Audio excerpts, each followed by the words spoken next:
Good afternoon, folks. Mike Gebhardt from Front Range Real Estate at Resident Realty. Today, I want to underwrite a rental property that I pulled up this morning. I did a search for residential income properties in the Front Range, and this property was listed just yesterday. It's a Loveland address. It's a 3/2 duplex. As you can see, the property is in pretty good shape from the pictures. You never know, but it looks pretty good.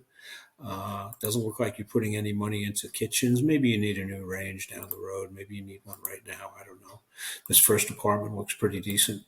The second apartment in the basement looks pretty good as well. You have relatively new appliances here. The point is that I don't think you have to put a lot of money into this property once you buy it. Maybe a couple bucks, but nothing that we're going to underwrite deeply. Tax bill is $3,200. It's a 2,000 square foot property. The agent is telling me it's a 4.42% cap rate based on $2,200 in rent and the tax bill. I never believe what the agent's telling me. I underwrite them myself. Right now, in the private remarks, the agent is telling me one apartment is rented for $1,125 a month. One apartment is rented for $1,075. And what makes this underwriting go is the fact that those rents are extremely, extremely low for the area. So what's the play? You're going to buy this property and you're going to raise the rents. They're both of the also in the what I didn't point out is in the private remarks, one lease ends in a couple of weeks, and the other lease ends in June. That's what makes this go. Is those people are gonna leave, and you're gonna get higher paying renters. So what I did was underwrite new rents. For a 3-bedroom at that address in Loveland, the median rent is $2,200. For a 2-bedroom apartment in that area at that address, the rent is $1,750. That's $4,000. I'm going to discount that by 10% because raising rents from $2,200 to $4,000 is a pretty big jump. You're not going to get it up that fast. But I will use $3,600 in our pro forma sheet. So let's go to our pro forma sheet. Where is that? There it is. Our pro forma is provided to us by Kevin Green and Brady Mullen at the Green team of Cross Country Mortgage. They're very experienced lenders extraordinaire with investors. We love working with the Green team. So I've pre-filled out this pro forma sheet. The price is $525. We can go over these numbers at the end of this video. You can call me and ask me how I did it, but I'm going to explain as much as I can. The price is $525. We're putting 35% down. That's pretty standard for an investment property that you're not living in. You can get it lower. Certain people may be able to put 15 or 20% down, but I'm putting 35% down to underwrite it. Our down payment is $183. We have generic closing costs of $4,800. We're going to buy the rate down on the mortgage by 1%. We're going to pay that fee, 1% fee, about $4,000 to get our rate to 7 1/8%. That total outlay out of pocket for the investor is $192,000. Again, our rents we're underwriting at $3,600. Our rent occupancy, we never use 100%, we use 95%. We're going to take this net income toward loan means yes. What we're going to do is we're going to take any cash flow we get out of the property on a monthly basis and roll it back into the mortgage, pay extra on the mortgage to shorten the term. We don't care here. We don't care here. Our taxes came from the listing. It's $3,200. Our insurance, I'm underwriting $1,500. Maybe it's a little low. Maybe it's a little high. I don't know. I'm using $1,500. There is no HOA on the property. There are some landlord paid expenses and utilities right now. This landlord's paying paying utilities. For me, this line would be zero because the landlord is paying sewer, water, trash. That's how I came up with this $115 a month number. If it was me, it would be zero because I would be billing that back to the client. Maintenance and CapEx, these are repairs that we're going to have to make on the property at some point. We're setting aside a certain amount of money, which is $263, monthly reserve for maintenance.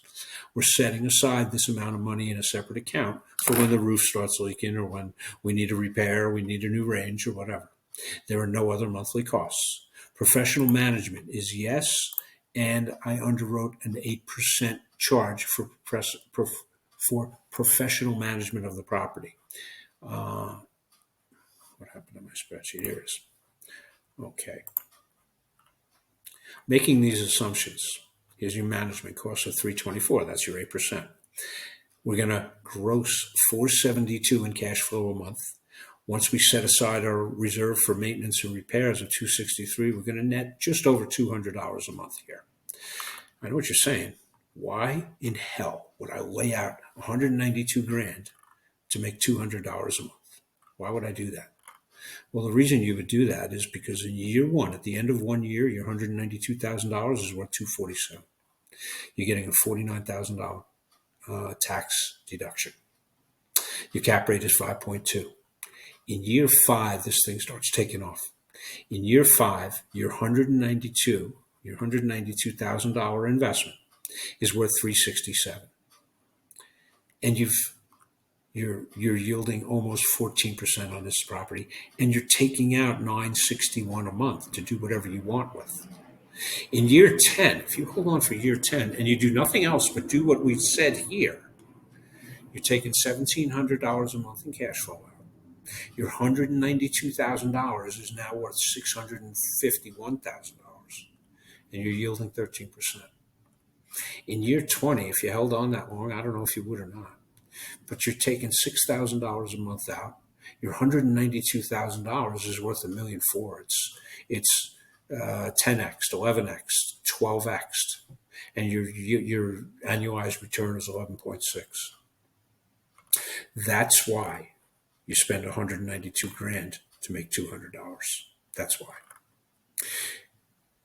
In year 5, your 192 is worth 367. Well, you have $367,000 in equity. In year 5, maybe in year 4, would you want to take another $192,000 out of this number, re-leverage this property, and buy a second one? Maybe you'd want to buy a fourplex. Maybe you'd want to sell this in a 1031. Maybe in year 10, you could do it again. Maybe in year 7, you could do it again. Maybe in 10 years, you can use all these green bars filled with equity, which is fuel for your portfolio. Maybe you want to use these green bars to build your portfolio fast. My point is, these returns, 13.8, 12.9, 11.6, they aren't even that great. They're okay for real estate. They're not bad, but we're looking for mid-teens in real estate investment. This property is okay. It's just the first one I pulled off the MLS today that was listed yesterday. We can find better properties for you. If you're in a position to pull equity, to pull any, and it doesn't have to be $192,000. It could be 50. It could be 75. It could be 100. If you're in a position to pull some equity out of either your primary residence or an investment property you own, or both, or even an IRA or a 401k, you can realize these returns. If you're young enough that this makes it, actually, it's not an age question. If these concepts make sense to you, you can be done working in 10 or 15 years because you're looking at cash flow like this, and you're looking at cash flow like this, and your portfolio, all you did was spend $192,000. This property is worth $1,400,000. If you get that concept, give me a call. We can underwrite what you have and what you can afford to do. And if you're not in a position to make this investment yet, I get that. But let's set out a plan where you will be in that position in a couple of years. Let's buy you a primary property, or let's house hack a property that you get your friends to pay your mortgage for you. Let's buy a duplex that you live in half, where you're subsidized, your mortgage payment is subsidized greatly by your tenants. And let's get you started on the investment in real estate path. Mike Gebhardt, that's all I got today. Thanks.